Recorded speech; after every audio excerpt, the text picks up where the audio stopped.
Oh, oh, oh. There we go. Okay. I'm still trying to figure this new platform out, everybody, but hey, we got to figure it out. What's up, everybody? Welcome back to our newest show concept, Manifesting Conversations. I've kind of had this concept lately of wanting to get more like in depth kind of life wellness and growth. And I've been searching for a lot of people that are more spiritually in tuned and maybe their views and perspectives on life and how we could further develop ourselves. And I thought, what better way to start this show than with my one of my best buddies, Brofiki, man. How the hell you doing? Bro, I'm living. I'm living.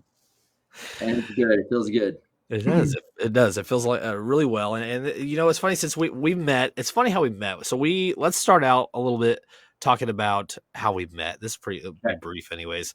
Yeah. So what was it, about 3 years ago, maybe even four now? Yeah. I stumbled on your TikTok, and Uh-huh. your living situation, which we'll get into, was Yeah. completely absurd in my mind. But whatever. It was part of your journey, Yeah. which again we'll get into. But yeah, you're streaming live from your car, and I'm hmm like, hey man, I want you to be a guest on my show, and you're like, what? Okay, and yeah, man. I mean, that's how we met. That's literally how we met. It was completely random, but clearly meant to be. I mean, we've done a lot of things together over the last several years, We have. and not just shows. I mean, we're talking about just somebody to lean on, somebody to talk to, pass ideas, just to joke around, or just hey, just shoot the shit. That's we've done these things for the last several years. We've never even met in person, but we've got like this friendship connection going on, and it's great, man. I love it. So it's going to continue to grow. But what do you think about it, man? It is very wild how we connected. It was through TikTok. And with all of the stuff that's going on with TikTok right now, I was kind of bummed for a moment because it gave me a moment of reflection as to not about the app essentially, but like what the app provided for me in time of need.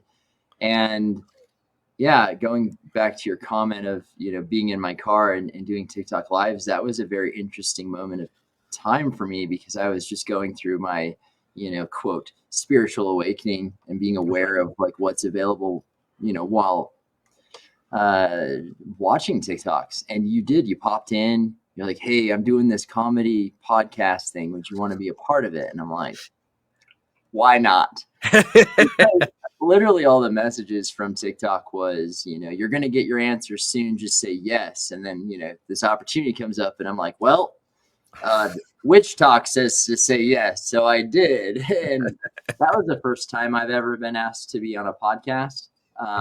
For me and my artistic outlook on life and my mind, and that's where it started. That's where our friendship started. And I think a reason. So it's funny because we have totally different, like, I don't know, perspectives, Mm-hmm. but I'm very open to the possibilities and the views that people have and their commitment to their views. And I think that that's why we click so well. Because if you start like diving too deep, I'm like, whoa, bro, whoa, man, just ease me into it. Yeah. I feel like you are more curious about someone's conviction in their beliefs and trying to understand somebody's fuel that drives their passion, and that's what I admire about you. I Um, appreciate that. That's a good way to word it. yeah, that's what I've noticed just watching you, grow with your own podcast, your own art, and I've watched you evolve over the last couple of years. It's been a delight, man, being your friend and colleague. And The biggest thing that I've learned from you, and I have a lot of respect for, is that if I want to do something, just do it. So yeah, I was on like this idea of like this time frame, like I don't have enough time to do these concepts. yeah, And then I learned that I don't have to be this like, podcast that does 4 shows a week and just focus on that one show. I uh-huh. could do multiple different shows and Yes, you just can. do them as I need to do them. Uh-huh. So that's what I do, and I've done that, and I've done that because you've helped me kind of realize that I don't have to be like everybody else. I don't have to be this mainstream concept, and it's clearly working. Like, I mean, the last several months, JG's Lounge has just been blowing up, uh, Yeah. Hey, I do see you tuning in, guys. So if you're tuning in tonight, this is a live stream. Please feel free to comment. We'll bring you into the conversation. We have our guest Brofiki this evening. But yeah, so I mean, you do so many different things, and it's crazy to me that you do so many different things because in my mind, I'm like, I don't know how the hell he has the time to do it. Yeah. But Yeah. let's do a little bit of a jump back to the beginning. Let's start Okay. with you as Jesse Howe, man. Where were you from? What was your childhood like Okay. prior to kind of discovering, I don't know, you know, you in this, you know, the things that we're going to be diving into here soon. Okay. I appreciate that. Yeah. So, my legal government name that's on a document on a piece of paper, and in a computer system, my mother named me Jesse Jubilee. I was born in the state of New York, where her family is from, where she grew up. So Right, upstate New York. And my father, he's from Utah. And a lot of changes happened. We moved from New York to Ohio, like when I was 1.5, 2 years old. We lived in Ohio on this bicentennial farm, so 200 years old, owned by the same family in Ohio. My grandmother was stationed there during her retirement from the Air Force as a civilian GS-11, and my dad just recently got out of the Navy right before I was born. And my dad got commissioned to pretty much remodel this house. It's like, you can look it up too. It's super cool. It's Medway, so Medway, heard of Ohio, Medway. Bicentennial Farm. If you were to pop that into Google, it'll pop up. It's super cool. It's like Herschel's farm on The Walking Dead. So that's Oh where hell yeah! I lived there for 2 years. Well, my father restored it. My grandmother retired, and then we moved back to Utah, to Ogden, Utah. We're out here for about Let's see. 3 years. Parents got divorced. My mom is a traveling at home healthcare provider for the physical and mentally inhibited, I think is the right way to put that. So she'd help Right, people with like Down syndrome, Parkinson's, also as a death doula, help people pass over. And so we just traveled. So from the okay, age of 6 to 13, I was traveling almost every 3 months to different states and cities, which really helped me develop my outlook on life. And working with anyone, talking to you about anything, it got to the point where I just wanted to be in one place for high school. And so I reconnected with my father after being, traveling with mom for 6 years. And I came to Utah, and I've been here ever since. Now, granted, I travel a lot, but that's pretty much the upbringing, I guess, as you've right. alluded to. When I was 18, found out I was going to be a dad. I joined the Army. So did the Army thing for 8 years, 4 years active duty, 4 years in active ready reserve, did human resources, recruiting, and counterintelligence with military intelligence as a voice interceptor and translator, pretty much signals intelligence, NSA type missions and such. Got out of that. I went to go work for a company called Logitech, keyboards and mice, webcams, and started at the bottom. I was the youngest person on the team here in Utah. We were like the outsourced third-party company, just managing, sales territory stuff. So I got in the tech industry. Okay, It an was cool. So interesting move into the tech. transition, yeah, I went Yeah, from being like understanding the processes and documents that needed to be created for the military, but not just the U.S. Army. It was all aspects of the government armed forces, including all of their alphabet, soup agencies, NSA, CIA, FBI stuff. I had to learn how all that worked, all the paperwork, all the documents, and then going into recruiting and understanding how people even get into these programs, and then going into understanding language and stuff. It was super neat. But it was when I was with Logitech, making a salary of like 30 grand, dude, as a single ugh. parent. It was rough. My Ugh. boss actually was like, why don't you go to college and get a degree, utilize your VA benefits, get paid to go to school? And so I did. And that offset the income that I needed as a single parent. I owned a house, going through divorce. So I did that. And so a new program at Weber State University opened up called professional sales, or technical sales is what it was then. So I signed up for it. And ironically, I think the only reason I really excelled was all of my class assignments I would use in my day-to-day job. And it challenged me. My professor, Tim Border, actually challenged me to do a few things, and I implemented that at work, which Right. made me look amazing because I'm thinking outside of the box and doing all these things, but really it's just a class assignment. You know Uh-huh. what I mean? Yeah. And because I was the youngest member, I was going to the gym during lunch, while my kids were in daycare. And I listened to music all the time. And Logitech just barely absorbed a company called Ultimate Ears. And they bought Ultimate Ears specifically for the technology and the headsets, the microphones, the speakers, just so they can implement it in their headsets and desktop speakers, right? Yeah. And it used to be a consumer line, right? But it was very specific. So all of the touring musicians or musicians in recording studios, 90% of them would have Ultimate Ears custom in-ear molds, and they're called monitors. So that was Okay. Ultimate Ears, and I was dubbed the project champion for the entire company of Logitech, and that's how I got into music through the tech industry. Yeah.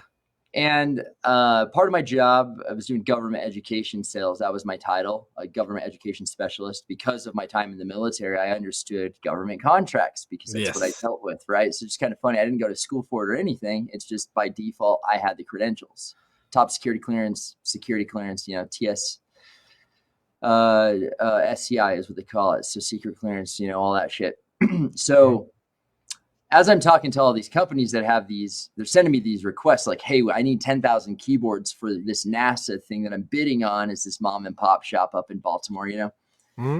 The problem came back that no products from Logitech were created on a trade agreement alliance country, meaning Logitech was only manufacturing their stuff in China at the time. So we were losing hundreds of thousands and millions of dollars to Microsoft because we didn't have a manufacturing plant outside of China. So I went to Logitech directly, again, another assignment for class, said, hey, we need to build a manufacturing plant in Taiwan.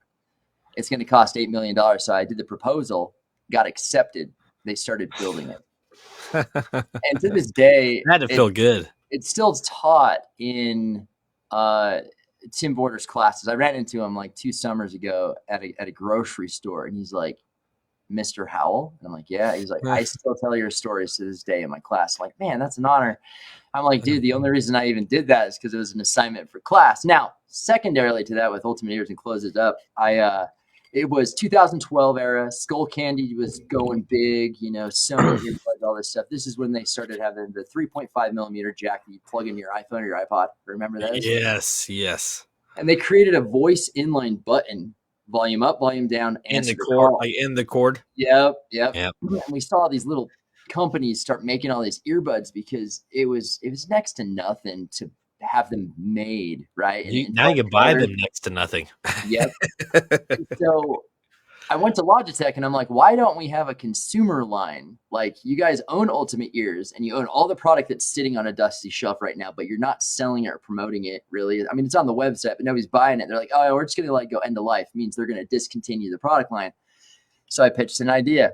Guys, why don't you make some colorful stuff? We have the best, speaker technology known, and we're using it for business to business sales. But why don't we go business to consumer and get these in these, because I was doing education as well, but it was a very small portion of my business. It was all the freaking college and university bookstores were my clients. So I end up by default going out to this trade show where the buyer for every college and university goes to our main manufacturing wholesaler, D&H Right. Distributing out in Pennsylvania. And I flew out there every so often, right, because I had to go do checks and whatnot. But that was part of my job. Nobody else did this. It was just me. And mostly I went because it gave me a break from life, like being a single dad, going to the gym, school. So I got to get away for 2 or 3 days on a paid vacation, right?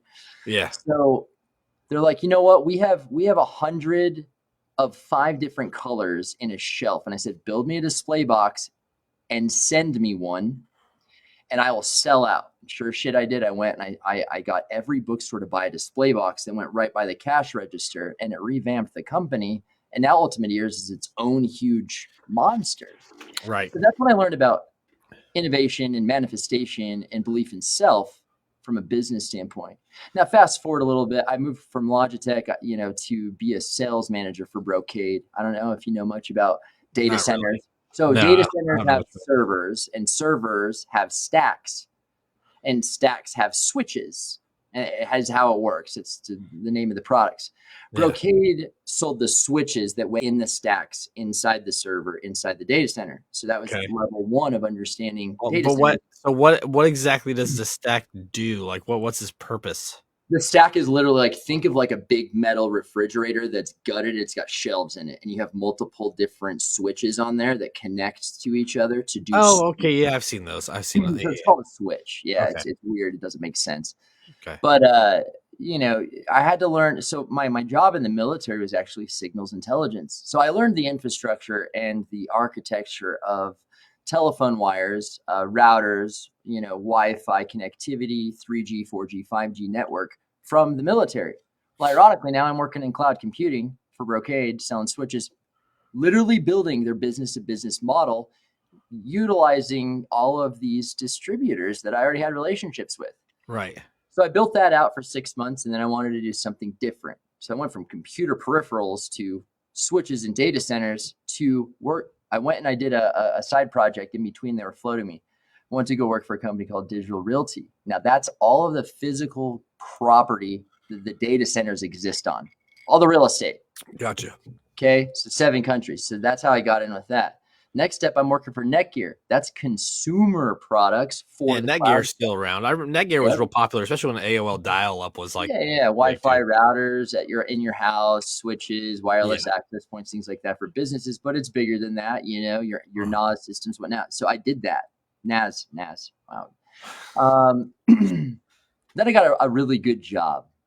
I got to work for a private cloud company called Tier 3 up in Bellevue, Washington. And this is all within the same third-party sales company called MarketStar. It's beautiful. Like you moved your way up through that. Well, it's the same. Yeah, I worked at MarketStar, but they were just different contracts, and so I would Copy. bounce around to learn different things. But I got really lucky because it was a pay raise. I worked by myself for myself, like I was my own boss. You know, I only really worked a few hours a day because I was so good at it. Uh-huh. But also, I had to take my kids to and from school, go to the gym, pick them up, you know, type thing. So I really had to be very diligent with my time there. Like I'm literally only going to be in the building for 4 hours a day, so I better work my butt off while I'm Uh-huh. here. Yeah. So Tier 3 asked me to develop their program for them so they looked pretty so that they could get sold because the two owners of the company creators wanted to go do something else. Their Right. company was valued at $20 million and CenturyLink bought them. So I was tasked with building it out, going to Denver, teaching CenturyLink about the cloud systems that they were going to buy. So this is all the cloud stuff that's, you know, in the interwebs, Right. and help the transition in the acquisition merger. So that's how I have an understanding of processes and, you know, just designing everything start to Right. finish from a large scale, right? And granted, my salary at the time was only like 65 grand. Still not that Right. much, especially living in Right. Utah. Well, I mean, Um, at the time it was decent. mhm. Yeah. Lastly, I finished all that. I wanted to do something different. So I understood recruiting and force multiplier for the first couple of years of my career. And then, you know, kind of dabbling in music a little bit by default. And then, you know, learning how all technology works as much as I could. I didn't understand marketing. So I went to a marketing agency based out of Australia called Elastic Grid. And what we did is we had all the same partners that MarketStar had, such as NetApp, Netgear, Logitech, but we were running the marketing campaigns, the email campaigns and social media campaigns for these companies rather than managing their sales funnel, their Uh-huh. sales channel, right? And Yeah. so I was the one guy helping create the whole thing on our product and service for these $1 billion annual revenue companies, right? NetApp was my Right. baby. So I got to teach other people how to teach their buyers about their product. So here's how you use this. Here's the purpose. God, it was crazy. So I was teaching people how to run email campaigns, drip campaigns, what they're called. Yeah, So yeah, I know what a drip campaign is. yeah, so it'd be like 3 emails that go out, and then you would see if someone opened it. And if they opened it, they would get an automated response like, oh, hey, here's your click-through ratio. Kind of what we see with social media now, but it was on Yeah. a big scale before that. So like when So I you did go to that. your like now if you go to your dashboard and you see your analytics. Yeah, so I was teaching the mom and pop shops up to Best Buy and Circuit City at the time, how to create their campaigns to launch to their customers. Uh-huh. And then, so I was pretty much just getting on phone calls, scheduling them, and giving them a demonstration of how to use the portal. Well, Elastic Grid got bought out by Zift Solutions in North Carolina, in Cary, North Carolina. Right. And so I was flying out there every 3 to 6 months. My mom and dad live out there. So I got to go like fly out on a Friday, spend the weekend with my family, rent a car, and drive all the way across North Carolina to work for a week, drive back to my parents' house, spend a weekend with. So it was a paid vacations, hang out with Right. my parents every 3 to 6 months. It's dope. COVID happened. We're tying it all together. Wow, look at this timeline. All right, okay, so now we're at like 2019, 2020-ish Yeah. brink. Yep. Yeah. This is my whole career. You asked about Jesse Howell, and I don't think we've ever even had this conversation over the We last haven't. couple of years. That's why I was like, I need to bring a different, view on Brofiki. Get to know the real Brofiki. So I'm learning quite a bit actually.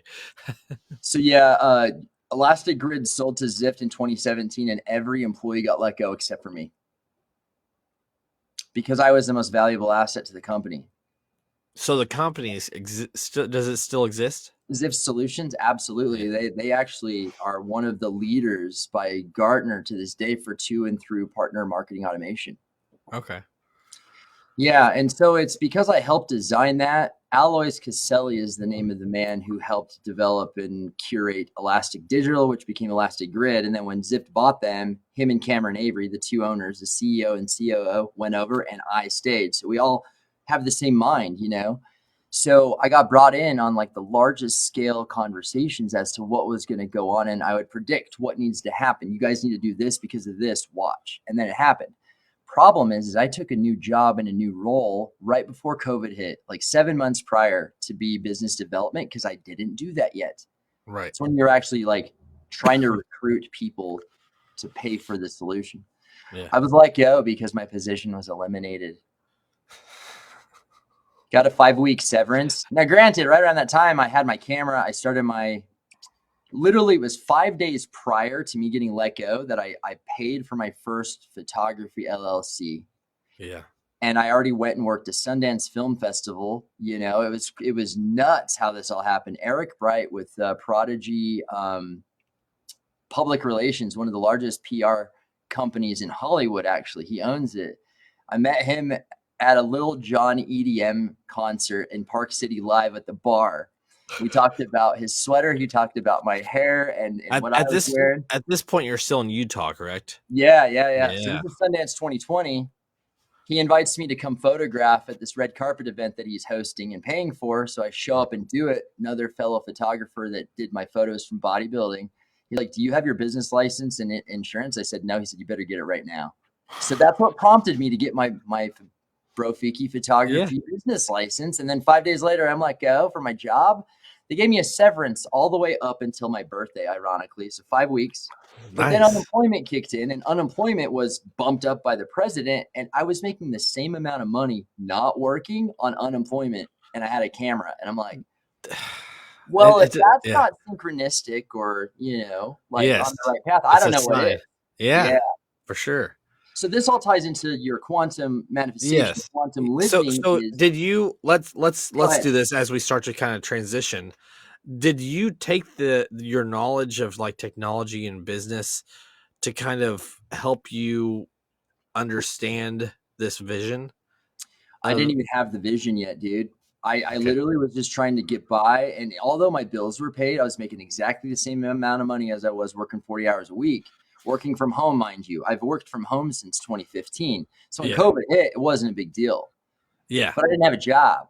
So I'm like, I had this weird guilt as a dad and as a man that if I wasn't working on something, I was pathetic. Right. But I was never creative. I've worked for the U.S. government for years, and then I went and worked for these huge tech industry companies Yeah. and the marketing aspect, and now I got nothing. And I'm thinking, okay, no one's hiring. I need to do something. So I was like, screw it. I've got all of my friends that are creators and artists, and they Yeah. own their own businesses. I'm like, hey man, like let me take photos of your products or you or something. And that's where it started. It's because it's the only thing I had going for me, dude. Yeah. And I mean and for people who are tuning in or will be tuning in, you can check out the Troxler Effect. It kind of does a real kind of deep dive on this journey that you've kind of been going on. Hmm. Um, and it kind of ties into sort of, past relationship and some of the struggles you went through. Um, Yeah, man. let's talk a little bit about that. Yeah, let's do that. And that's kind of where we're at in this story anyway. Like that's the Uh-huh. story of Jesse Howell. And it's right here in my story where I really took on Brofiki because So what happened? Like, where were you like, aha, Brofiki? no, it wasn't even that, to be honest. It was a nickname that was given to me, man. In 2012, 2011, actually, I was in a math class at Weber State, finishing up my degree. And there was another guy in there. His name was Chris Hood. And he was also in the Utah National Guard, but just in a different unit.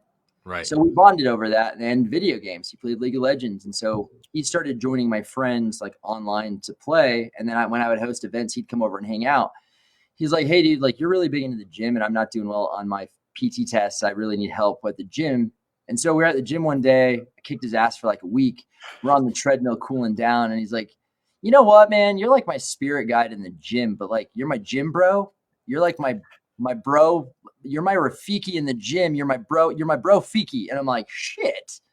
That's how That's it came up. fucking cool. Yeah.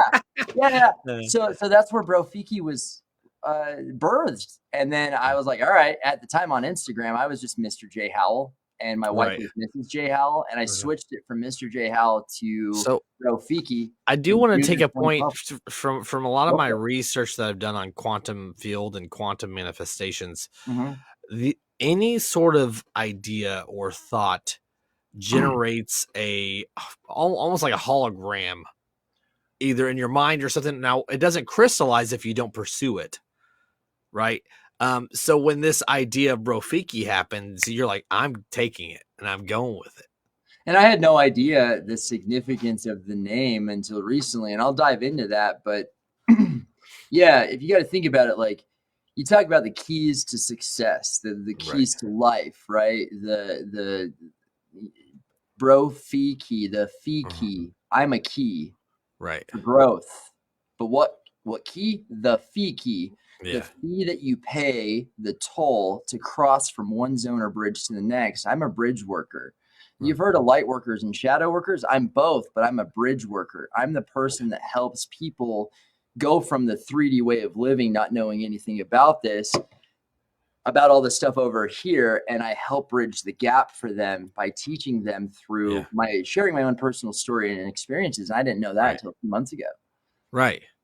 And while we're on the subject of like aliases, like Jukebox Ginger, I don't know if you know the full depth, but like growing up, I hated my hair color. I thought Okay. being a ginger, I hated it. I wanted to color it all the damn time. Um, but I got to when I was about 19, I had a couple warrants out. Hmm. I was running from everything. I wanted to get away. And so I moved out to this small college town and I found this little hole in the wall bar that had a pool table and a old jukebox in the back. I And remember. this was my first realization of like an escape from everything, like this jumble of mess that I was trying to escape from. I found it at this old hole in the wall bar called Yeah. Shenago Lounge, out in this college town. And I'd go there, I'd play music, and I'd just shoot pool. I wouldn't even drink. I wouldn't even have age to drink. I'd just go there to escape a couple days a week. So the idea of like taking my weakness of just not liking the gingerness, which I now To just love. own it. I own it. And the jukebox, which is kind of something that kind of I resonate with music, Mhm. socializing and kind of breaking the ice with music and talking about it in conversations. That just kind of it just stuck, and that's Yeah. what made me Jukebox Ginger. But I call you something different. And that's what's interesting here is I learned the significance of naming things. Right. Okay. So to me, you're Juke. Yes. Yeah. And I didn't know that I was the only person that called you You were that the only person that calls me Juke. until you told me that. And that's what I realized, because when you want to create your own reality, when you want to customize your entire reality, essentially you got to name things, and things are already named, right? Like Right. you grow up learning what things are called, but to you it's something different. I learned this from my kids. My daughter called flowers flufflas, and I grew up calling cereal so-sos, and mountains I called them peaks, or plains I called them peaks because of all the Yeah. mountain peaks here. So to me, a plain is a peak. That's Uh-huh. my own language, and we all have that. And so it's just all about perception and what makes sense to you. And if it makes Right. sense to you, it might make easier sense to others. So Uh, yeah, I finally took on Brofiki, as weird of a name as it is. And I didn't even know it's almost nearly impossible to create a 7-letter word because they're already taken. yeah, I did know that. And I That's why the managed to do that numbers, the twice. relevance of number 7 is so like I don't know. There's a lot about it. Like yeah, like you said, there's a lot of words, and you said you've done it twice. What's the other one? Troxler. Okay. Yeah, Brofiki and Troxler. So it's interesting that I have names of the seasons of my life. Mhm. Like I've gone by a different nickname or alias based Right. on what I'm doing. Why did Brofiki like like Troxler is kind of this unidentified spiritual you that Yeah, it's you're Brofiki, but like Troxler is like this perception of you, correct? kind of. So think of it this way. What you see now is Brofiki. Right. Brofiki has dreads, wears a lot of jewelry, looks crazy, right? That's a physical avatar, Brofiki, as though it's a username in a video game, is uh, Brofiki. uh, And the only reason for that is my business was called Brofiki Photography because uh, my Instagram was already Brofiki. That's the only reason I came up with that. It's just like, mm, oh, it's kind of like there's a joke where you've got a carpenter, right, that goes in to get his business license, and they're like, "What's your last name?" And you're like, "Hanson." Okay, Hanson. You know, whatever, maintenance, Hanson Plumbing, Hanson right. Electric, right? Right. So I already had Brofiki, so that's what I did was it's Brofiki Photography. So Right. whenever I'd go do a photo shoot of someone or something or a business, it was Brofiki, and so people would just start calling me Brofiki because hey, how can I connect with you on social media? Like, oh, at Brofiki, my website's Brofiki Photography. Who did Right. your photos? Brofiki did. So Brofiki looked like this. He was very outgoing. Went to a lot of music events and concerts because his friends worked there, and that's where the money was. Right. Well, and that's kind of like so when I started my first show, Stardom, which is how we met. Yeah, I with two B's. started making all the social medias as Stardom, and I was like, this ain't gonna work because I have all these concept ideas. So I was like, I like the idea of a lounge because I can't, that's kind of where my name kind of came from is this Shanago Lounge that I used to go to shoot pool. So I like the name Lounge and I love Jukebox Ginger. So I was like, JG's Lounge. It's a Yeah, platform where I can build a network of just multiple concepts and everybody can just find JG's Lounge. yeah. It's an But it was a yeah, metaphysical space because it's not a physical space and it doesn't have a website. right. So you started dabbling in quantum metaphysics without even knowing it at the time. I didn't even think about that. I know. You're ready for Okay. this information now. So Yes. yeah, let's go from there. I went from Brofiki Photography to Black Mirror Productions. Now Which that's the is story we're telling because that and happened that's after how we met you. we met while Black Mirror Right before. Productions was launched around this time when we met. Yeah, yeah, because we synced in June of 2022, did our first podcast. The only reason I know that is if you were to go look at the podcast that we did, the date that you submitted it. Uh-huh. I mean, Well, with TikTok, it's I don't though know. it was streamed live, so that had to be the day that we did it. Yeah, Because so and it was before I broke my knee. yes, a couple weeks, if Yeah, that. and that was in July of 2022. Yep. So that was the end of Brofiki Photography. Was I was supposed to have surgery on a Friday. I want to say it was August like 11th or 12th, right? Right. And a musician, EDM artist that I met by default at a venue that the president of marketing for Live Nation, one of the largest event companies in the U.S. and the world actually, invited me to that because we hung out and whatnot. And he's like, "Hey, are there any shows you want to go to?" I'm like, "Well, Wednesday's date night. I'm dating this chick." And he's like, "Well, I got this show at the complex and it's Trivecta and Woolly, some EDM stuff, dubstep. I don't know." I'm like, "Fuck it." And I asked her, I'm like, "Do you want to go?" She's like, "Yeah, let's try something new." So I go, and I've already worked at the venue a lot. Everybody knows me, and I needed to step out of the concert to take a phone call. So I walked into the other room, and so there wasn't a show over there. It's the biggest room there called the Rockwell. I get off the phone and I start walking towards the door, and this guy with glasses and a cutoff Ophelia Records t-shirts walking towards me. And I'm like, oh, that's Seven Lions label. Seven Lions is my favorite EDM artist. Right. And he's like, yeah, I'm on his label. And I'm like, no way. I'm like, what brings you out? And he's like, actually, I just walked off stage. I'm like, that was you with the guitar playing the EDM shit? That was super cool. You matched two of your favorite things together, EDM music and playing the guitar. Like that's you? He's like, yeah, my name's Sam. Nice to meet you. So we became friends before I knew anything about anything, right?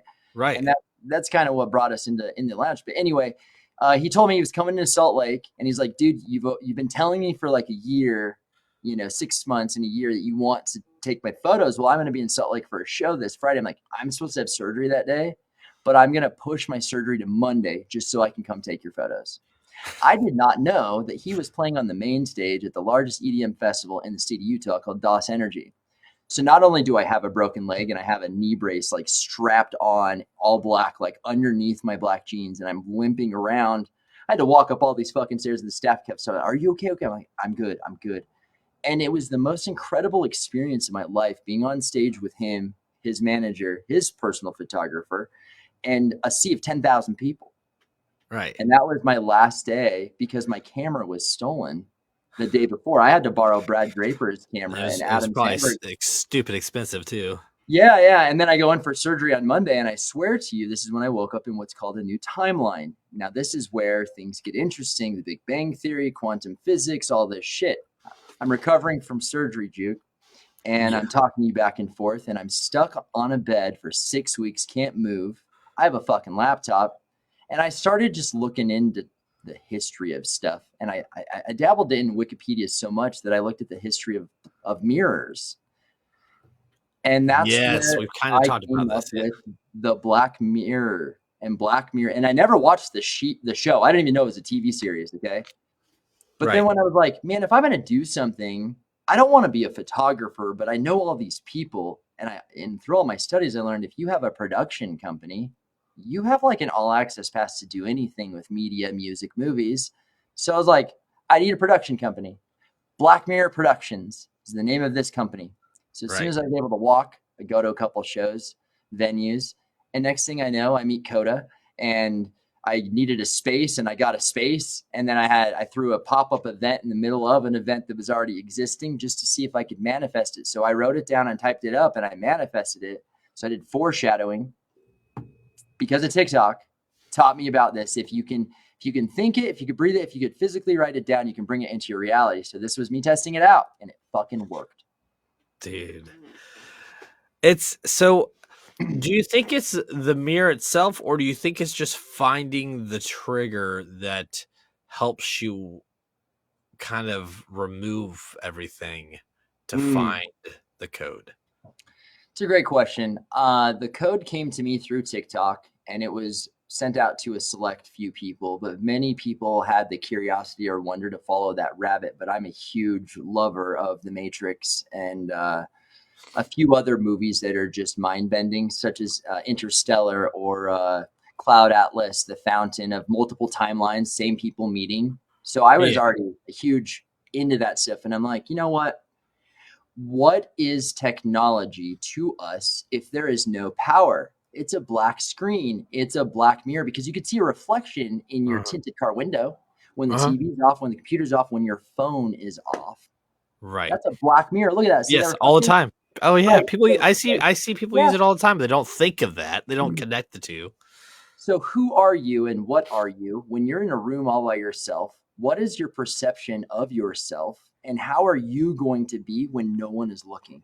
When you don't have to influence anyone or pretend to do something or wear a mask, who are you? You mean like when you sing in the shower alone terribly? Exactly. Yeah. Gotcha. That would be, that's your true self. That's Right. your real self. And I'm it's a very, culprit of that, by the way. it's very, very rare that we allow people to see that authenticity and genuine self. But the problem for me is I was always the new kid moving around. So I could be anything whenever I wanted to. Every time I got on a plane, I would be someone else. You kind of grew up with the concept of moving, though. So like you're constantly just going.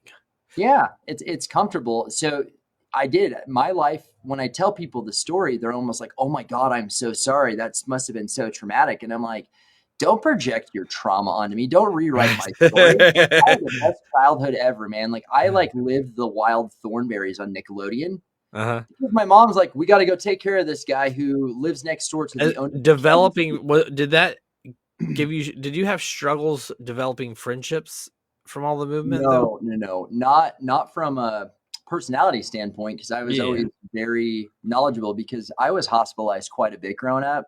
Yeah. So I had video games to help offset. Like my parents bought me an NES in 1992 because I was in the hospital for 6 months when I broke my leg. I was hit by a car.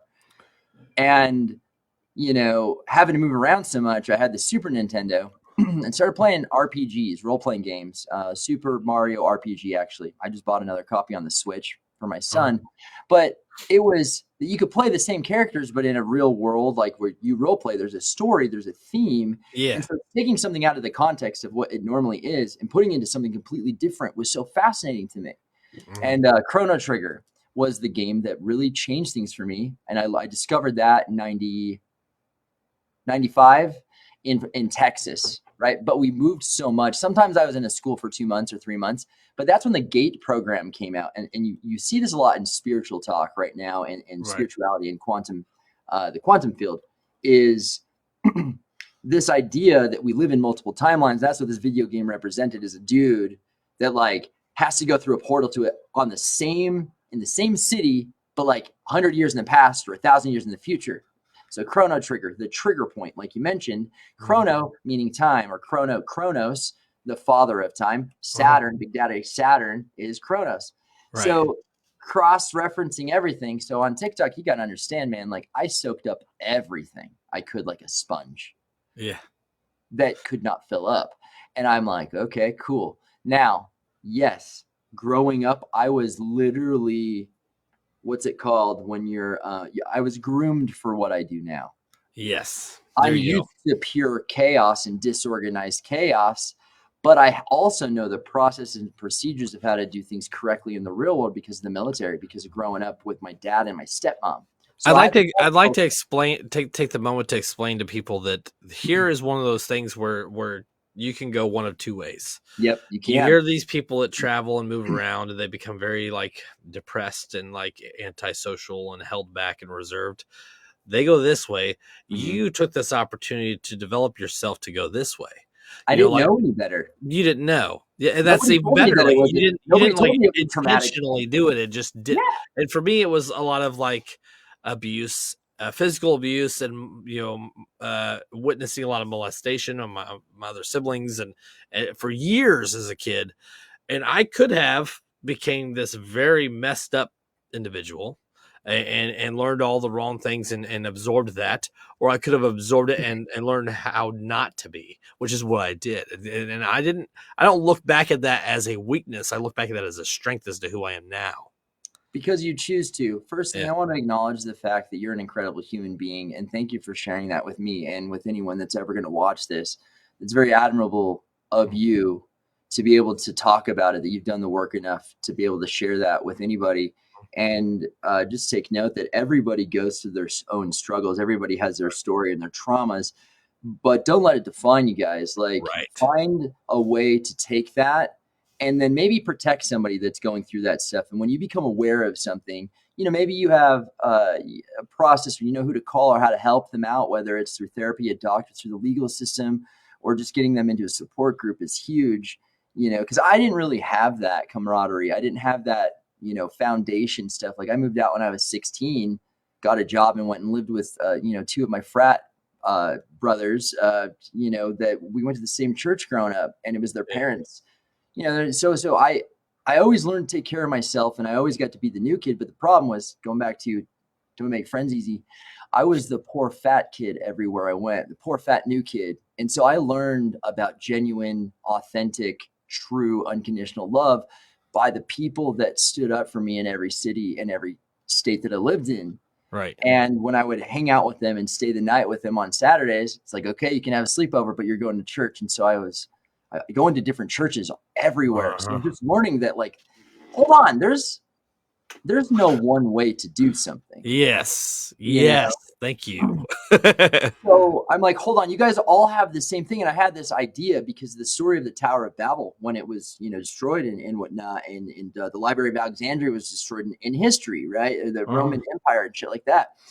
I was thinking, what if religion was just a glass ball that was accidentally dropped on the ground and just shattered, and everyone went and grabbed a piece like, this is religion, but this is religion, Yes. but this one is mine. Cool. Identity, the identity you go by, the title you go by. Are you Jukebox? Are you Dylan? Are you, Uh, who are you in what, because in the military, I was Howell. I didn't have a first name. They called Well, me and if you Howell. think if you go by all of those, these are all parallel realities that They you are. that's what this show is going to start diving into. I'm Mhm. not going to get too much into it now, but as We don't people need to. listen, we don't need to. We're breaking the ice on the Yeah, subject. yeah. But But this that's is, what you're saying is literally these different parallel like realities that we develop yeah. and learn to kind of distinguish and jump between. So this is where we get into it as far as identities go, and this is why I'm so honored to be the first guest on this show to kind of set the grounds. Is as a citizen of any country and a member of society, you have a ship, citizenship, or a relationship with where you live and where you reside and where your feet are, right? And then Yep. you have a title, right? Yeah. For the U.S., I'm Mr. Howell according to the government, which is great, or agent, been that, or soldier, So you have these identities, right? And you have these names that you're called. And so for me, I grew up with my parents call me Jesse Jubilee or Jess. That was it. It was never Jesse. My parents never called me my first name. And my mom would just reference me as Jubilee. And I kind of just thought it was super girly because of X-Men. Do you remember the old Pizza Hut commercials in the early 90s when it was like the pizza face dude and he was talking about stuff, and you would buy pizza if you spent enough money, they would give you a VHS tape. And I got I had one, and it was about the superhero named Jubilee who wore a yellow raincoat, had black hair with like a magenta and a blue streak in it, and she shot fireworks was her superpower. So all my friends made fun of me when my mom called me Jesse Jubilee. So I dropped it until like a year ago. Uh-huh. Now this is where it gets interesting. So Jesse was who I was in the tech industry. I was Howell in the military. I was Uh-huh. Brofiki for my social media online presence. And then when I created the Black Mirror Productions, I just was the letter J because I would meet people all the time and they'd forget my name or they'd spell it wrong. So I'm like, J, just the letter. So I became J Howell. So then everybody knew me from a business standpoint in the media industry of owning a production company as just J. That's Uh-huh. J, Yeah. right? But what was interesting is I was building the Troxler Effect, and I created the Troxler Effect by studying what is the phenomena when you're staring at something, specifically a mirror or a screen, long enough that it starts to fade. It's called Troxler's fading or Troxler's phasing. The Troxler Which you Effect talk is about this on the show too. I So do. I mean, yeah, let's. I don't want to dive too much into it because I want people to check out Yeah, your yeah, I'll leave show it with this. there. It's because of when I put all five of me together to create one, it's Troxler. So Troxler is like my mind, my operating system for this meat computer we're in. I named my consciousness Troxler because Yes, that's great. my therapist said, we go by different names and titles, but you're going to act differently around different groups of people. When you're Right. with the guys having drinks, you're talking about sports or whatever it is. When I'm talking to my musician artists, I'm talking to them about different things. When I'm talking to my kids, I'm talking about different things. We take on these different personas all the time. So who are you to you? What do you call Right. yourself? What do you prefer to go by? What would you like Yes. me to call you? Are things we're starting to see regularly. Yes. So A good example is so when I got started at where I work now, they accidentally did my middle name and my first name backwards. So my really, name's Dylan Chet Craner, yeah, which I don't talk about much on these shows. Um, but they put me as Chet Dylan Craner, and for the longest time, whenever I popped up in the system, people are like, "Who the hell is Chet?" So actually, within the last couple months, I was like, you know what, I'm gonna mess with people because I changed my name. I yeah. went and I got a new name badge. I put Chet right on there, and now everybody's like, "What?" They'll look at me and they'll go to talk to me, and it's like they don't even know who I am. Yeah, You know, and it's weird how something so small and so minuscule can make such a vast difference. yeah. I mean, I learned in the military, like they teach you to not ever take photos of like where you live or schools, just out of safety precautions. But they like Right. created fear for you, right? Uh-huh. Especially when you're in military intelligence and you're working on top secret missions, you can't Yes. talk about shit. So they Right. almost make you create an ego or what is it? It's an alter ego. Kind of like Marshall Mathers created Slim Shady, which created Eminem. So for me, Right. it's Jesse Jubilee created Brofiki, which created Troxler. Yes, I Your love your it. final form. Yes. So that's it, and that's not even my final form. It's just that's my business now is called the Troxler Effect, and a huge project of mine, but it, that developed alongside you, dude. Yeah. Yeah, I don't know. I found ways to just kind of take all of it and just run with all of it. And I think that that's part of the kind of the manifesting, accepting the opportunity to manifest these different realities. Yeah, yeah. I And mean, you can do anything if you allow yourself to believe in yourself enough to know that you deserve what you desire and that you're right. worthy of what you desire, and you allow yourself Yeah. to be aware of it, of what it is Uh-huh. you desire, to acknowledge that you're aware of it, to Uh-huh. know that it's preferable to have this Uh-huh. desire, and then choosing to validate it and accepting it and allowing yourself to receive it. I Uh-huh. wrote all of that. Everything I just said, that process is what 36 years of trauma and pain did for me. I created that phrase, Juke, Mhm.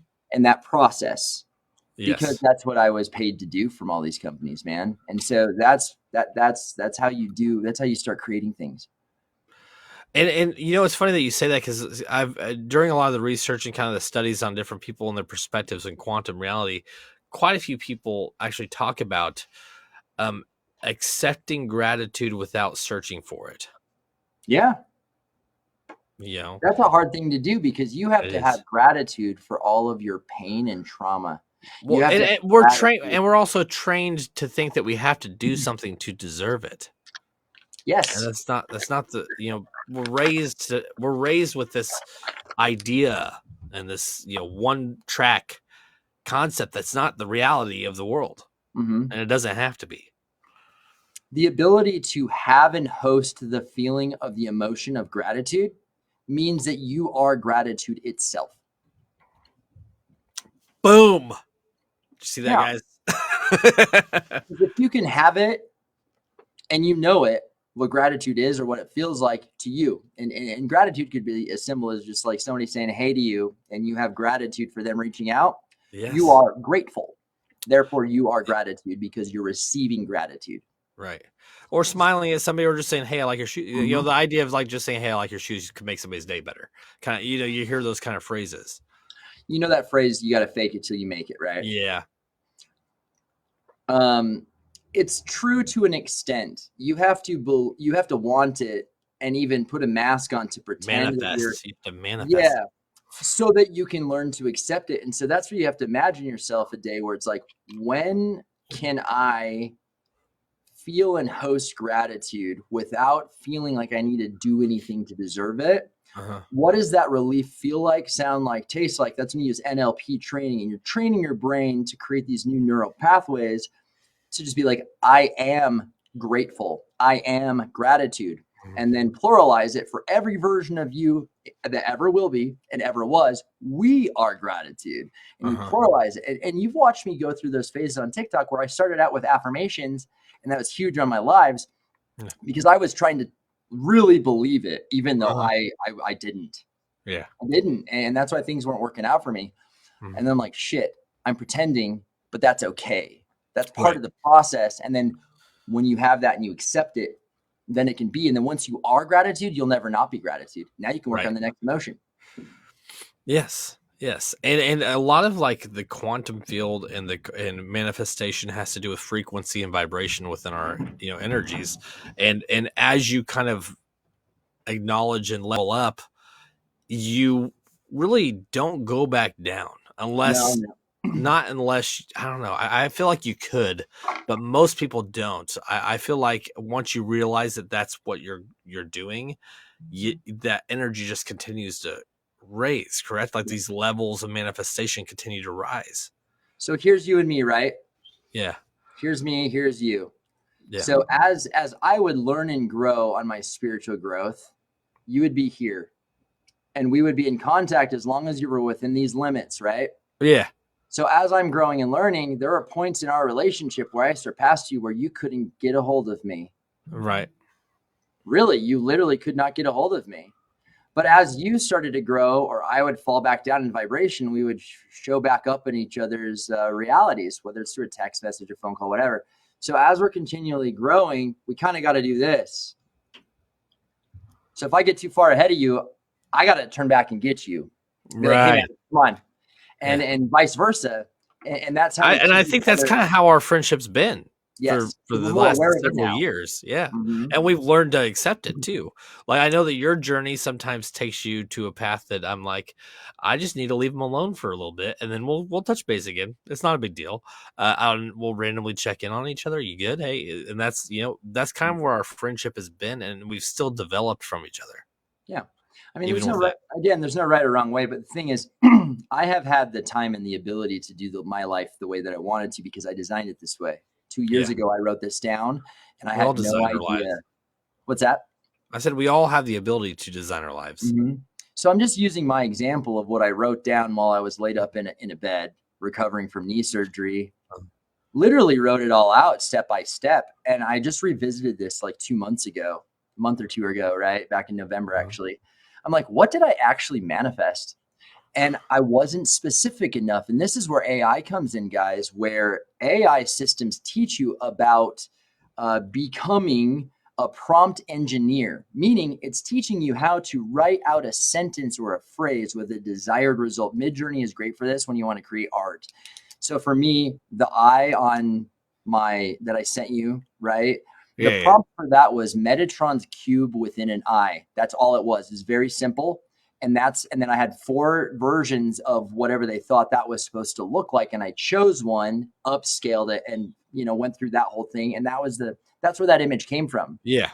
Uh-huh. I'm not an artist. I don't want to be when it comes to that type of stuff. I'm an artist just by how I am. But like, if you can prompt engineer an image on Midjourney, you can prompt engineer your life. Right.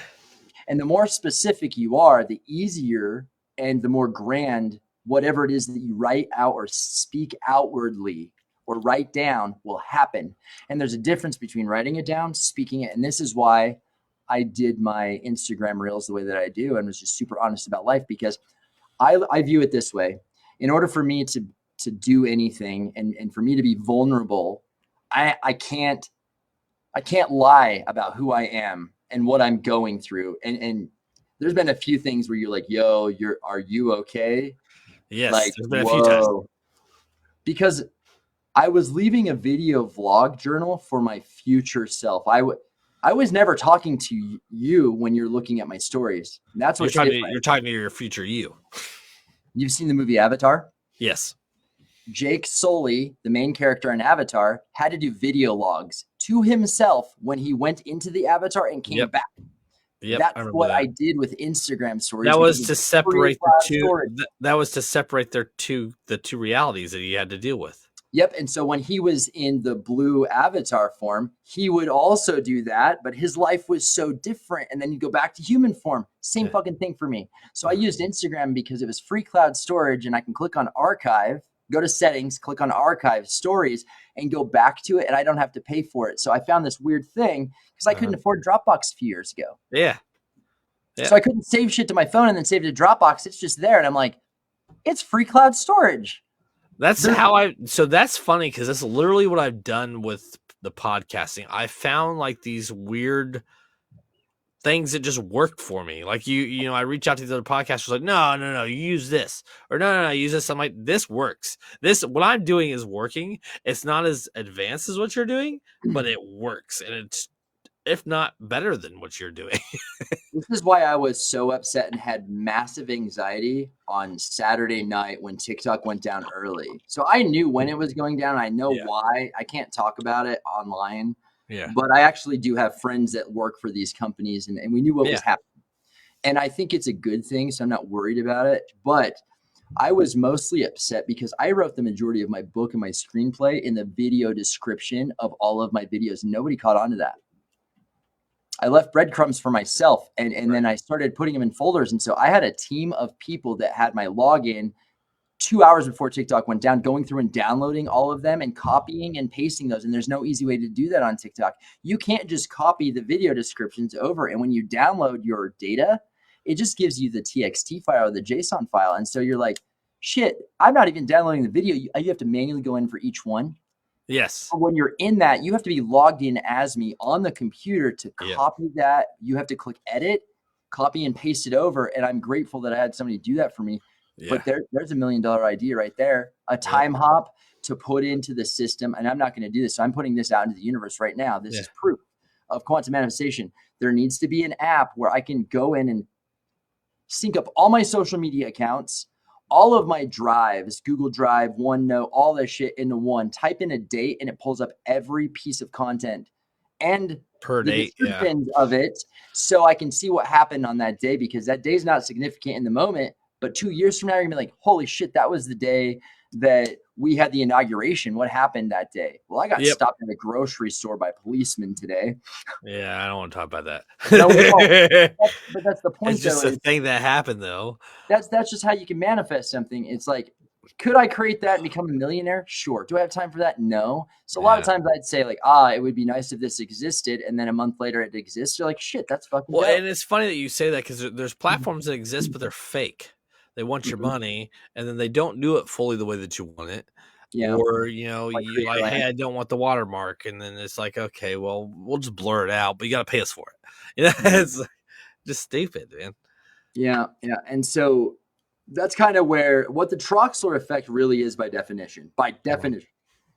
Is blurring the lines between fiction and reality, which literally was my life and why I even have this idea to begin with and what I'm doing with it, which on a grand scale. But every person experiences this, especially when trauma occurs or a trigger of a memory that brings you into a weird space. You zone out, your peripheral vision disappears, you tunnel vision long enough, then that, whatever you're looking at, distorts and everything's blurry. It's almost like you're going blind. That is the Troxler effect. Yes. So, we've hit a point where, like, so we're understanding we've developed Jesse, Brofiki. Now we know Troxler, which kind of takes all of that and absorbs it as the one. Yep. But now we have, as we wrap it up, because we already hit the hour mark, we haven't even talked about Stella yet. I don't have a time limit, and your first episode can be as long as you need it to be, and you can clip it into part 1 and part 2. Except I've had about 3.5 hours of sleep, so I'm pretty tired. Okay, so I can wrap it up. Let's say 20 minutes. Another 20 minutes. Ask a few questions, and I'll be quick on these. Okay, so Stella. It doesn't have to be super fast, but Stella. Where did Stella come from? What created Stella? As Black Mirror Productions, and learning all my spiritual stuff and wanting to have a space to learn how to do breath work or fire spinning or whatever that I saw on TikTok, I'm like, we need a space where all of those people can come to one place, and I would invite them all and bring them all together. So star seeds was a term that came through TikTok as well. Like, you're a star seed, you belong to a galaxy, blah, whatever. Great. Yeah. So I started looking into that, and I'm like, well, if we're all star seeds, we're all stars, right? In our our own life. Yeah. Stars, when they come together, they create a constellation. Well, Stella is in the middle of constellation. It's literally in the word. So it's a nickname, like Juke is for jukebox, Stella is for constellation. Okay. So I became the middleman as an experienced broker and strategic architect for people that wanted to host an event, create an event, play music at an event, perform at an event. And everyone was reaching out to me, and I'm like, fuck, I don't have the time or the bandwidth for this. I got a team of 5 people trying to create a makeshift company, a production company in this space that was just the keys were handed to me, weird shit like that, because I manifested it. It happened. I just happened to have everything that I needed, and it's testing grounds for Black Mirror Productions. Now, I'm like, I need a one-stop shop for this. I need an app or a website or software that does this. I'm like, I'm gonna name it Stella. And I was living in Excel sheets, man. And you know this. We did it together Yes. for in the Yes. lounge and like Yep. the artists. And I'm like, we're seeing this trend. Like we need an app or like algorithm or AI system that can go and pull the numbers when we go and market someone to show how much growth and value we added to them. So Right. instead of that, it's like, hey, do you know a place? Do you know anyone that can do this? We need somebody to do this. And I'm like, actually, I do know these people. So I literally am taking my black book, my address book, and using it on an Excel sheet. And I'm like, I'm going to create an app. I'm going to name it Stella. So you as a user can log in and be like, here's what I do, who I am, what I do. But also, this is what I'm looking for. Here's what it costs for my services. But I also am interested in these things and I'm willing to trade services with you. That's where the idea Right. came from. Because that's what happened. Like, I need to work with you, but I can't afford it because I'm an artist too. They're like, shit, I need trees removed. And they're like, cool, if you remove my tree, I'll build your website. I'm like, Right. so I'm like sitting there watching this It's firsthand, and I'm it's almost like, like a trade, yeah. It's which is how I yeah, feel like the world should be. Is not instead of a dollar amount, both what do you what's your and value? yep, both and. So that's what's missing in the world right now is everybody just thinks it's a dollar per service, dollar per product transaction. When it's like, hey man, if you help me move, I'll watch your kids so you can go on a date with your wife. Right. Right. And so that was just my reality. It was literally like the idea. I was living it, but I'm like, how do I monetize this? Right. That makes sense for everybody. Yeah. Like, that's why we're in the lounge and this podcasting thing with you started was Yeah. I have got these artists and musicians that deserve to tell their story, but no one's asking them. And I know how much value it would bring and how much it would mean to them to be acknowledged.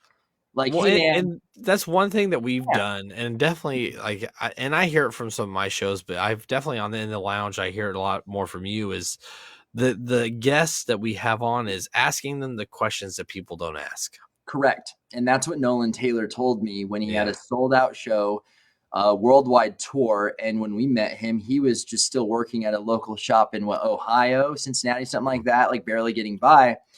And he told me as he walked out, because I was the only person on his guest list, right, for this show that he was doing with his band. Uh-huh. And he said, you know what? Ever since my podcast with you, everything in my life has just been everything I've ever imagined. And I said, I really love that for you, dude. You Yeah. deserve that. Uh-huh. And that's when he And you realized didn't even take it as it wasn't even so much a compliment. It was more complimenting him acknowledgement. on that. Yes. He was validating the fact that he believed in himself, that he was worthy to have his story told, even though he didn't believe it. So Right. we empowered him to empower himself Right. to help establish that belief and validity. It's not that we did anything special. He Yeah. had to do the work. He had to show up and do it. We've had so many people cancel, reschedule, but that's what we do. We Yes. empower others to empower themselves. I'm going to teach you how to fish, brother. Well, yeah. Well, But that's I'll just feed like you. so, I'll and that's feed what I tell you. people. I'm like, Yeah. I'm not even.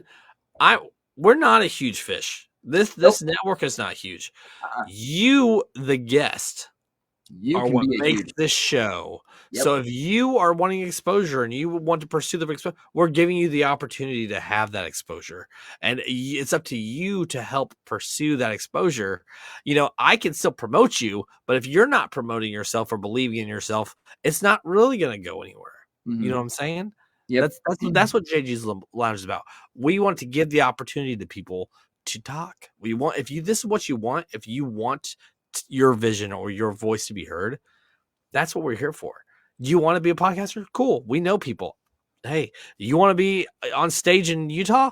I know a guy. Just anything. Right on the Sunday. Hey, you need a new hoodie, man. I know a guy. So it's eliminating gatekeeping is Yes. what it is. It's like, hey, dude, like, what are you doing right now? And they're like, I'm doing this. And it's like, is that what you want to be doing? What would you rather be doing? And they're like, what? And you're like, forget about all this. What would you rather do? What do you see yourself doing? So this is where it came down to. I had a girl tell me one time that I was dating. She's like, I see so much potential in you running your own production company one day and being so successful at that. And I'm like, what the fuck?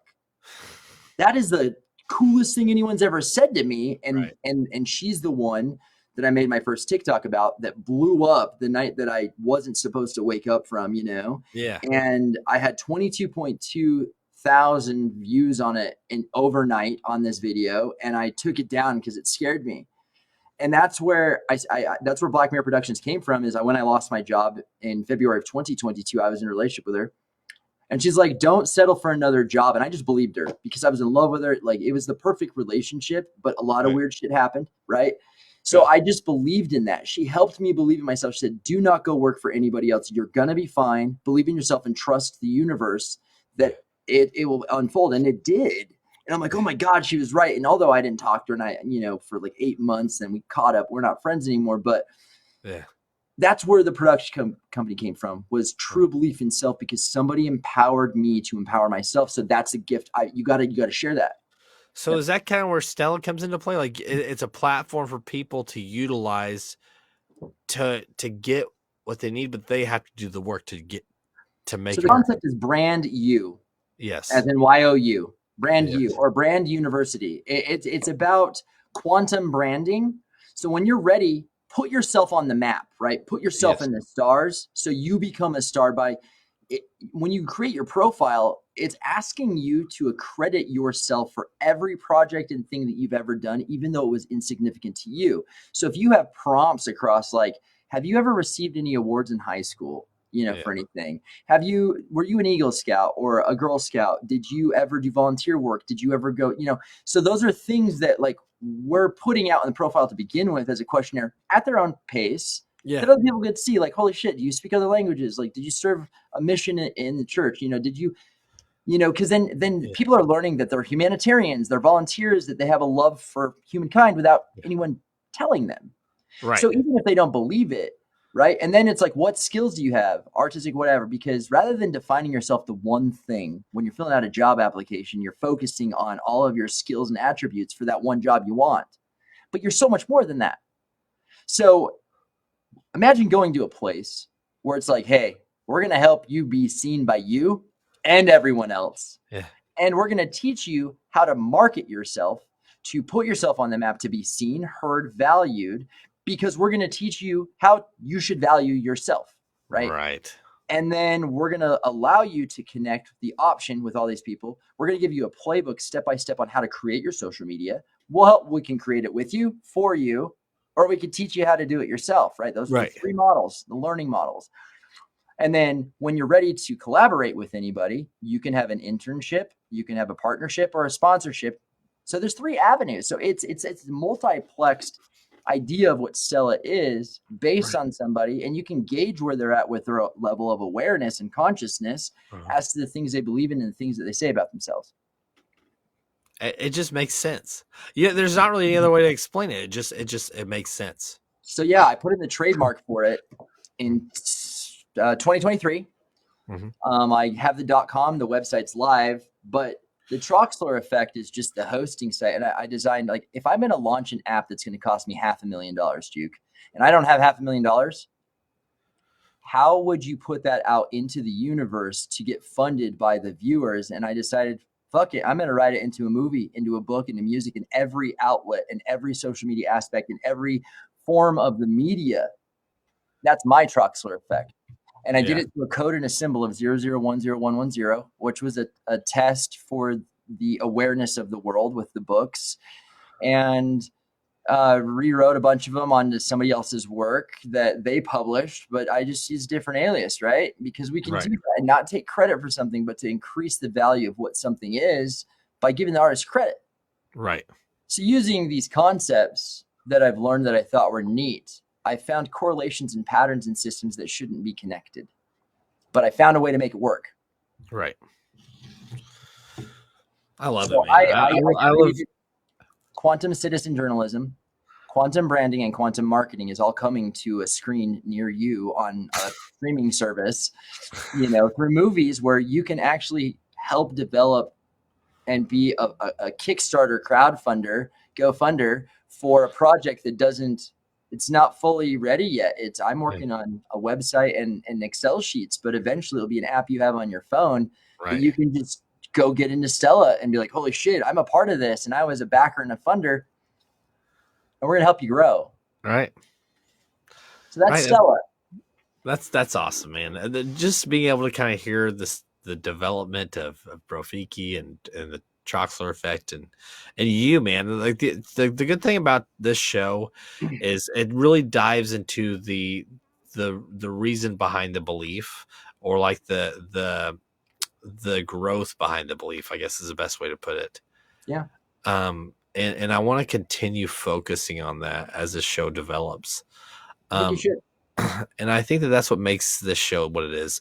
You know, manifesting conversations, kind of just bringing it out of the people, kind of, you know, to understand why someone is the way that they are. Because, you know, I grew up from a very, like we said, a very rough background. That's not a rare one, but it made me this positive, influential person in my mind. Yeah. And I continue to believe that, and I pursue that. And I think that everybody has the potential to do it. So I want to utilize this show to show that people do it all the time, and it's not impossible. Yeah, it's definitely not. I mean, I went from not being able to work because I was, down with surgery to finding out that I was disabled and had to do the whole VA disability. And so I'm like, well, shit, if my bills are paid, what am I, again, I'm put back into that COVID concept is like, okay, all my stuff's paid for to live and breathe and sit in my house at 24/7. I'm not going to be a widowed grandfather that's retired. You know what I mean? So I'm Right. like, I'm going to read and write. I'm going to create something to give value to the rest of the world, but for my kids. Right. So doing something selfishly for yourself and being fully selfish, like I'm doing this will selflessly help everyone else out. And that is what the paradox is, right? You become a paradigm within the paradox of reality, and you get to choose. Now, there are so many different missions you got to go on, though, and everyone's different because you've got the divine masculine, divine feminine energy that you got to figure out. You've got your twin flames and karmic relationships and karmic debt. You've got your generational trauma you got to work through. Like there's all these different categories, and I touched on those in the book. But when you're a member of Stella, all of those guides are on there when you're ready to go through them. So they're like extra pages. It's like having the yellow book with different pages and categories. Yeah, it's a learning management system to teach yourself when you're ready and to add to it, and to kind of prompt you to create your own Troxler effect of like focusing on one aspect of your life. Like who taught you gluttony? Who taught you envy? How did you create jealousy for somebody by you being you? Right? That's a weird concept because this comes from the movie Seven. Yes. Really. And so I'm like, fuck, man, like just watching a movie, I can't just watch a movie. I like pull it apart and put it together. And that's why I love it so much. Yeah. Just like this book. And I want to give a shout out to Nate Lemke, the writer and author, creator of my favorite book of all time I've ever read. It's called Manic Pixie E-Girl. You can get it on Amazon. You can get it in the TikTok shop right now until it's down. Nate's an incredible guy that took a way to write a book that had 3 simultaneous stories going 1, 2, 3, 1, 2, 3 in the chapter order. So it's perfect for anyone that has ADHD or attention deficit, anything. You can't focus on something, whatever it's from. But he talked about all the funny things. He made fun of TikTok in a way and took all the main subjects that were so like woo-woo, wrote a book about it, and then sent out a tarot card and the book signed to everyone.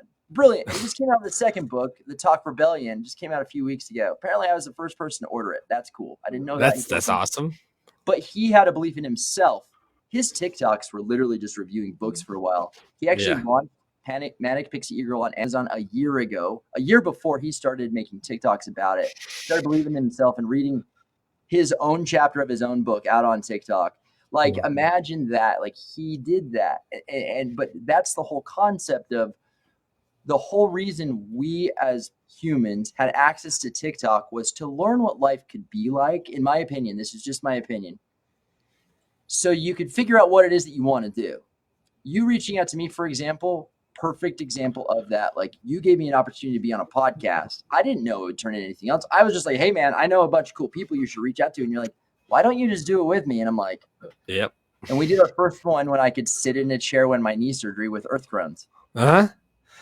Yeah, Jeremy, man, great guy. Yeah.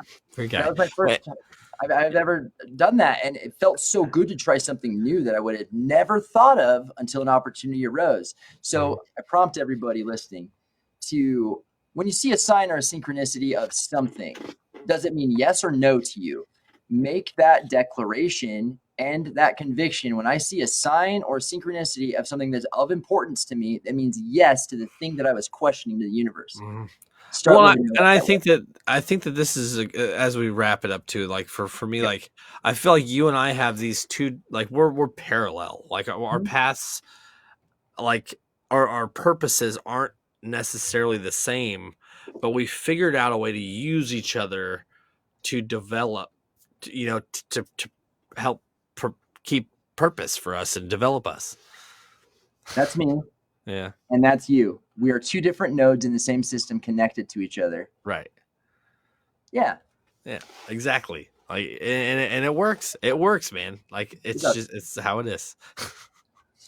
So yeah, I think that this is great to finally share part of my story. And to be honest, I manifested this yesterday. I decided it's time for me to tell my real story, Yeah. and I've got 90 days of TikTok to do that. And I'm like, you know Mhm. what? Who's the one person in the world that I trust more than anything to tell my story to? And that's you, sir. I trust I, you I feel great. so much, and I respect you, and I admire you, and I appreciate you, and I adore you, and I cherish our connection. Uh-huh. And it means so much to me for you to share your time and support today. And every single time you've ever checked on me, you helped me to keep going one more day. You did by yourself. I Thank you. appreciate that. Thank you. And I, this show concept has been because of you. Like the idea. The last several months, I've wanted to kind of learn all the things that I wouldn't say preach to me. You just talk about and like you glimpse at it. And I'm like, I don't want to hear about it, man. But I'm like, how can I do this to where it actually is interesting for me? And why not use a platform like podcasting to do that? Um, so I got to thank you and show you acknowledgement for this show becoming into existence because um, I wouldn't even thought about quantum anything. I mean, you talk about manifestation, you talk about human design, which is another show that we could do where we can dabble into that concept because we didn't even touch on that. Um, but it's all about people and how they can better themselves through reaching into themselves to make themselves better. I feel like people don't realize that they can do it, and that's what this show needs to be is for them to find what triggers them to do so.